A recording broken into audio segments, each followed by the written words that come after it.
I'm not going to spend a lot of time on these. I just wanted to show the fact that they exist and how these pieces fit together. We're down on the planetary level now. We looked at the planetary rods and the split rods and how they form sinkholes and all that kind of stuff. There's specific locations, longitude, latitude, of these things that, this information is published. I think it's one of the Sliders' more recent workshops. I think this was the Ireland workshop.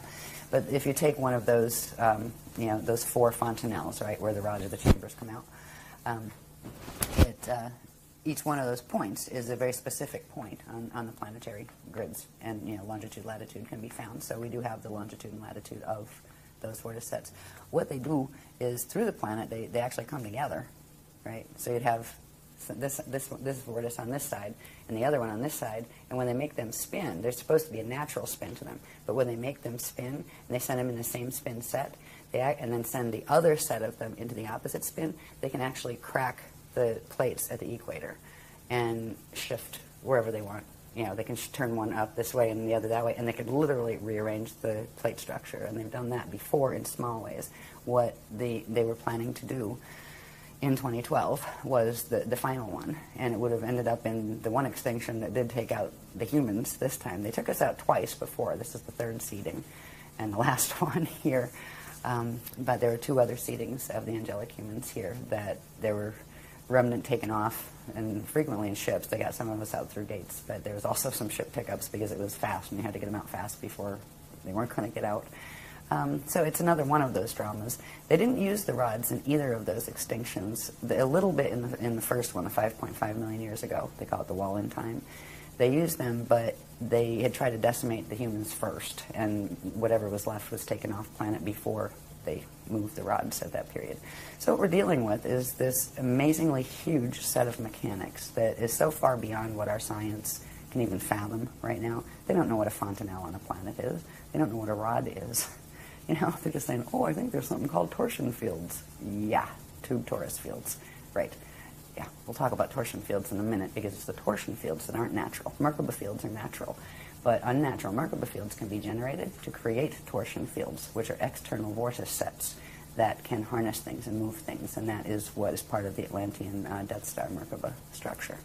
So when we talk about the rods and how they work as vortex sets, we also talked about briefly that this one, the one that goes east-west or left-right through the planetary body, is the rod. The other one is called the chamber. It has the front that goes front to back. And that also comes out. This opens, this natural chamber at certain points opens. The rear part of it is referred to as the Bardo chamber. And at certain points in ascension, a natural process occurs where that Bardo chamber would open that allows for the different things to take place in a being's or a planet's body, that allows it to go into light structure so it can go through gates and go to another space. The chambers are opening on this planet. They have specific locations as well. And again, if you turn this around, if you took this paper and bent it, where you at least have the circular part, you would see that this point and that point are directly, front and back from each other. What's funny is we had to do the calculations of where is the real front of the planet, because it's all twisted. The Greenwich meridian is not the natural front, back, or sides, and we have the calculations of what actually is the front and back and all of that. That matters when you're trying to line up angular rotation of particle spin with certain planes that are not in the net. Because if you get it going the wrong way, it'll go into the matrices that go with the wormhole structures. So they were teaching us the basics of understanding these things, so we understood what directions our particles needed to learn to spin in. There was a time when we were hoping to get some of the planetary grids out of the fall, where literally some of the quantum from here could be shifted, and it would almost look like, it would look like in the other places, in the higher Earth spaces that are also physically manifest, it would look like new islands appearing, the land grids that we could get out. The chance of doing any of that now is very, very slim because of the thing that happened with the sun, the solar issues, and also the activation, the 55 activation that's going to take place in 2012. That can't be stopped. If they tried to stop it, it would actually implode the core, and it would all be history. So the chance of getting grids through is not, like, as far as planetary grids, is not high. There may be little bits that can come through here and there. I get a feeling I don't know, I haven't talked about it yet, so it's maybe a potentiality that's still on the board, but they're not going to talk about it until it becomes a stronger potentiality. But as far as the planet will go its course, it's chosen its path of Kali-Rama, step back, and that's good. That's better than Kali-Dima fall. Because, it's like, okay, I'll work with you, the consciousness on the planet to a degree. I'll take this much, but I'm not going there, right? You want to go there? That's your choice, but I'm not going there. There's a whole bunch of people and a whole bunch of Illuminati races here that they don't have an ascension code left in their bodies. They're not going to make it out in time. They need too many generations to regenerate those codes, and there's only 200 years before the gates close. A bunch of them are choosing also the path of Kali-Rama, step back, where they will go through their natural Bardo process and then go back through the Ring of Fire, back to the Edons, and then come back out and try again. And that kind of stuff, where you come back out and you're not in false status anymore. Then it's kind of clean slate, and okay, your choices again will bring the consequence. So you have a chance to get the ascension abilities back. But you come back to where you started, like the frequency level where you started. So it's, you don't get to like come back and I'm up here now. No, you'll come back in the same frequency zone that, in the outer domains as you left in Kali-Rama. There are people who will be more comfortable with the path of Kali-Rama. There will be more people who are comfortable with the path of Kali-Dima fall. Because they figure, heck, it's more fun, right, for now, right? That's okay. God Source allowed in the creation, loved everything, created everything out of love, and imbued everything with its own power. It had the power to create as it chose. And we were given free will, but part of the creation was it would be an eternal life system. So that meant a set of physics boundaries were set in the structure itself. And that is what we play ourselves against. It's not God getting mad and sending you to hell. We send ourselves to hell, if we go in that direction. Mm-hmm. So we're at an amazing juncture in our history. These are just some of the gates, some of the gate locations. You're not meant to be able to read this. You need a magnifying glass for it. But these are the identified with longitude and latitude gate sites we know of so far, both the positive ones and the negative ones and the ones in between. And the list isn't finished. I have a feeling we're going to get some more this weekend. I have a feeling with the arrow sites. Yeah. So, but is it possible for you to name some of the major ancient gates that are active or becoming active? Well, one of my favorite is Machu Picchu. Okay. That's magical. Yeah, there's always a part of that stayed safe, even when it turned messy. We've gone back there 3 times. We've brought groups back 3 times. Let's see. Yeah, that's the only spanner that's been identified. Yeah, they didn't identify any other spanners, did they? No. Yeah, the spanners are those core gates. Yes. Yeah. Yeah, they've been still on, they will interact through a set of gates that are referred to as the Ark Hub gates, the Ark of the Covenant gates, which are they're an interface system that if Amente fell, they would still, hold the passages out. They haven't given the specific locations of the core gates yet, except for one that's referred to as Shalon 7. It's Spanner 7. And that is the one that's, it's actually in Mesa, Arizona, but it connects into Scottsdale and Phoenix. And we used to live out there. They had us secure a spot out there. So that's one. They're all over the place. I'll just read a couple here. There's so many, it's like, whatever. Okay, Bermuda was fun. There is a Stargate that's, of course, very well known in Iraq, at least one. Yeah. And is that considered to be one of the gates of Amente that was taken over? Let me see. Which one was? I know Iran was. Yeah, which one was Baghdad? I'll just read them. The Amente gates, and the ones that fell. You had SG1 through SG12. SG1 was Halley at the South Pole. That's South Pole. The other one, we're sitting on it. It's Sarasota, Florida, the Grual, and that's a control gate, and that's why we're here. That's one that we still were able to keep interfaced with the other interface systems where they couldn't take that, because that's a control grid for here. This used to be part of the Atlantis region in the ancient days. Then there's another. SG3 is on Bermuda Islands. SG4 is Cairo in Egypt, actually. Egypt, Giza and Cairo in Egypt, in that area. And it actually interfaces through several. It comes in through the the big pyramid, Cheops, but it's also angled through into Cairo and into Saqqara and Philae, I believe, in those areas. So, okay. yeah. Machu Picchu is gate 5. In Moscow area, Russia, is gate 6. Lake Titicaca, Peru, is gate 7. And we went there too. That was interesting. SG8 is in Xi'an, China. SG9 is in Bamtao. I can't even read it, it's so tiny. Bamtao is in Tibet. We wanted to go there, but the grids weren't safe enough to do it. SG10 is in Abadan, Iran. SG11 is in the Vale of Pusey in England. And SG12 is in Montségur, France, and we went there as well. That's where the Cathars were massacred. Yeah, yes. Remember that one, too. I was just there. Personally. Yeah. So they were the main Amenti gates. Now, the gates that are using, there's a whole bunch of things also called Q sites, which interface with the gates. There's 12 of those, one for each gate.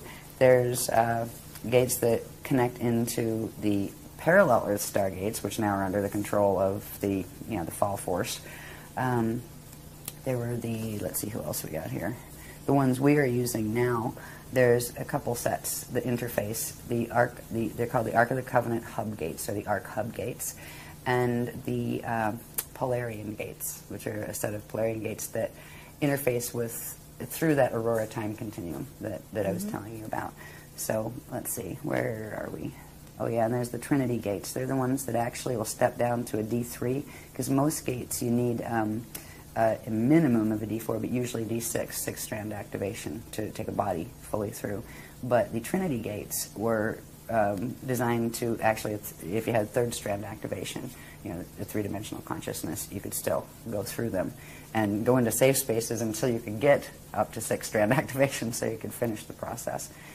The Trinities are... this is so tiny. Let's see.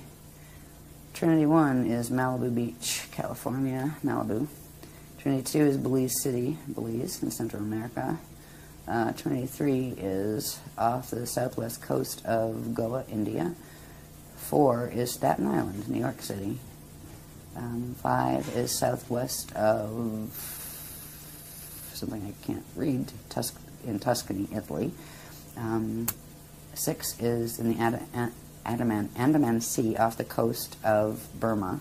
And that had something to do with, a number of years ago, there was a tsunami or earthquake or something out there because they did something to that gate. The other side did. Okay, but these are the Trinity Gates, and you're saying they only requires 3-strand Yeah, DNA. but they also require to be plugged into the other ones, the larger gates, the Ark hub gates. But the Trinities are like a step down for beings that won't, if you had to use the gates and you only have 3-strand activation, you'd spontaneously combust your body if you went through, a gate that your DNA is not activated enough to hold the frequency of. Okay. Yeah. And let's see. So, wait, I don't know if the hub gates are on this one. I think I put this together before. Yeah, the hub gates. We have a whole book on the hub gates, actually, a whole, spiral, okay, and the nature of the thing. hub gates is what? Well, they're the Ark hub gates. They run off the Ark of the Covenant portal passage between here and the Andromeda Galaxy. All right, okay, so they require 5-strand or 6? What were they? 12? Yeah, their base is 12, and for anybody to get 12-strand activation here, 200 years, not highly likely. That's why the hub gates, certain beings that come in with certain contracts would be able to use them if they were fully activated. But what they're doing with those, if we get those activated on the planet, which they have done, then they can plug them into the spanner gates, which you need 24 strands to be able to pass through alone. But then they're plugging them into the Trinity gates, which steps it all down. So the Trinities would allow passage of someone that has average, DNA activation levels. So there's a whole bunch of, the dynamics are very specific. A lot of when the Zetas were doing abductions, earlier in the, a couple of years, 20 years ago, they were trying to figure out exactly how do you calibrate that beam, because they were losing people in flight, right? Oh, let's grab that one. Oops. I mean, seriously, just vaporizing people, because it's all about frequency. It's all about electricity and how much electricity the body can hold. and handle. And what we've been doing for 10 years is progressively building our body's ability to hold higher and higher dimensional frequencies. And now we're bringing in the transharmonic frequencies that come in from the aurora continuum. So it's really the courses or the techniques that the guardians have been giving us are the fastest way to get your light body, spirit body structure healed and your DNA activated, because they are working with the highest frequencies that are available on the planet. But if you want to do a path of fall or something, it's not going to get you there. Right? You know, if you want to go Metatronic, you don't want to do these techniques. Sure. Yeah, seriously. If you want to go, play in black holes and do a Battlestar Galactica scenario and, have soulless robots roaming around or become soulless robots and try that out, well, that game is, do the Metatronic Merkaba, because that's what it'll get you. But if you really want ascension and find out try to remember what it's like to live in a free system. This race has been raised, especially the third seeding, under no freedom. This has been a prison planet and a warring planet. It isn't like this everywhere. There are places that just aren't like this. And they're not socialist government and they're not communist.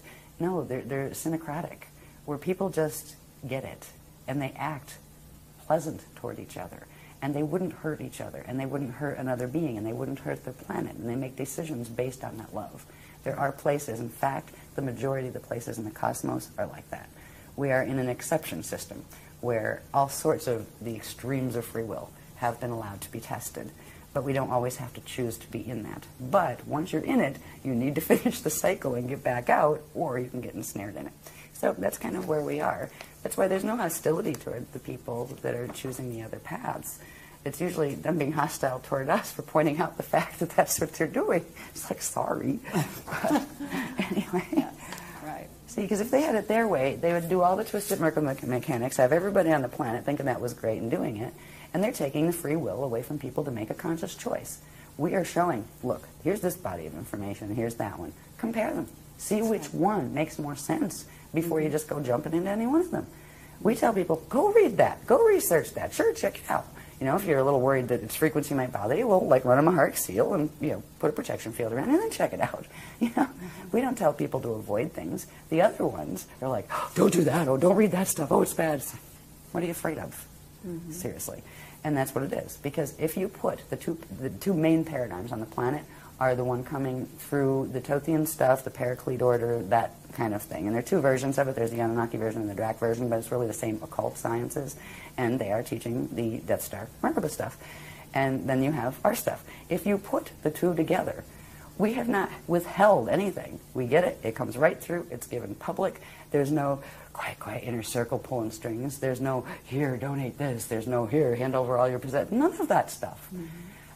And they like to say, oh, you're a cult. Why? Because we're giving power back to people. We're saying, here's what your anatomy looks like. Here's what cosmic structure looks like. Here's how this applies to this. And this is what the geometry should be. This is what they're doing. Just compare them. What makes more sense? If you like that one, go for it. So, exactly. Anyway.